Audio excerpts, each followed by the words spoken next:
In this video, we're going to take a tour around Excel. Now, the version of Excel that this is being recorded in is Office 365 and it is 2019.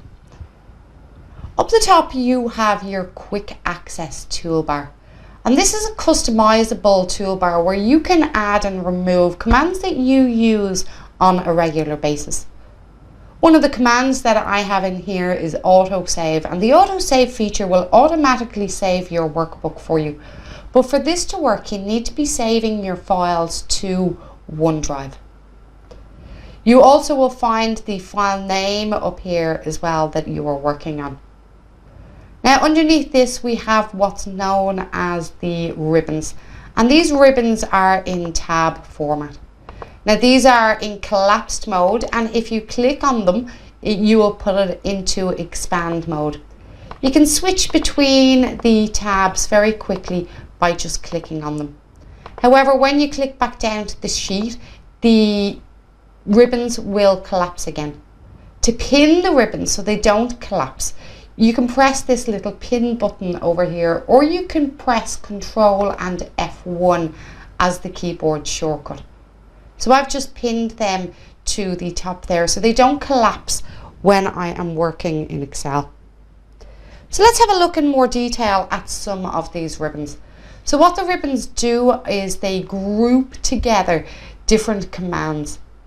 So on the home ribbon, we have a grouping for clipboard, we have a grouping for font, alignment, number, style, cells, and editing. Now within any of these, we have this little arrow here, and if we click this little arrow, it's going to expand the particular grouping and give you more details of what's in that particular grouping.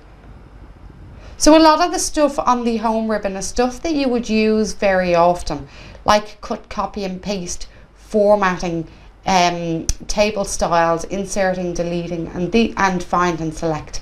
That's stuff that you would use on a regular basis. The insert ribbon allows you to insert the likes of tables, Power View reports, illustrations, add-ins, charts, sparklines, filters, links, comments, headers and footers, and so forth. So if you need to insert an object to a worksheet, that's where you go.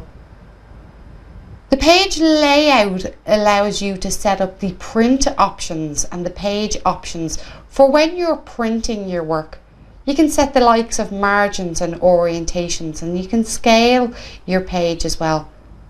If you have objects on your sheet, this is also where you would go to arrange your objects, such as bringing forward and bringing back. The formulas ribbon allows you to quickly access functions from the functions library. And it's broken down functions into recently used functions, financial functions, logical functions, text functions, and so forth. You'll also find the defined names and the name manager under formulas. You'll find formula auditing, and you'll find calculation settings. The data ribbon is the ribbon that's changed the most over the last few years, and this now has get and transform data, which used to be totally separate and known as Power Query. But when you use this, it opens up something called Power Query. From in here, you can also edit and refresh your connections. You can change data types. You can use sorts and filters. Then you have data tools such as text to column, flash fill, remove duplicates, and so forth. You have your forecasts and your what if analysis, and you also have your data grouping features available in here. Again, when you see one of these little boxes, you can click on it to expand to more detail. Under the review ribbon, you have the option for spell checking. You have the option for adding comments and protecting your worksheets. Under your view ribbon, you have workbook views, you have your zoom settings, you have your window settings. And then you also have help. Now you'll see that I have a developer option and a Power Pivot option because I have these actually turned on. So these are extra ribbons. You can add ribbons, and you can also edit the contents and make your ribbons more customizable. Underneath the ribbons, let's collapse the ribbons for the moment. Underneath the ribbons we have what's known as the formulas bar. This here is the formulas bar. When you're writing longer formulas, you can make the formulas a little bit bigger, formula bar a little bit bigger by clicking on this arrow over here. The formula bar is used for entering formulas and entering data into cells and groups of cells. A cell is any one of these squares on a worksheet. The active cell is the cell that you're clicked into. If you don't know what cell the active cell is, you can go to the address box. And this shows that we're in cell B4.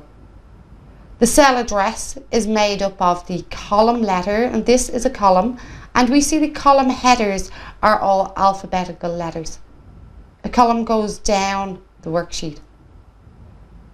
The address is also made up of, after the column letter, the address is made up of the row number. So the row is number 2 in this case, and if we pick this cell, it's A2. If we pick this cell over here, it would be C6.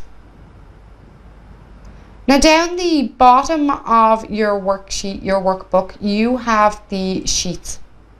If you click on this little plus, you can open a new sheet, and you can also jump between sheets. We're going to look at some more details on naming sheets and moving sheets in a later video. But you also have further options down here, such as your view type. So you'd have your page layout view, normal view, and then you would have a zoom feature, which you can also find up on your view ribbon. So that's a quick tour around Excel. Make sure you familiarize yourself with the different parts, because as you move through this course, it'll be important that you understand the basics of a worksheet.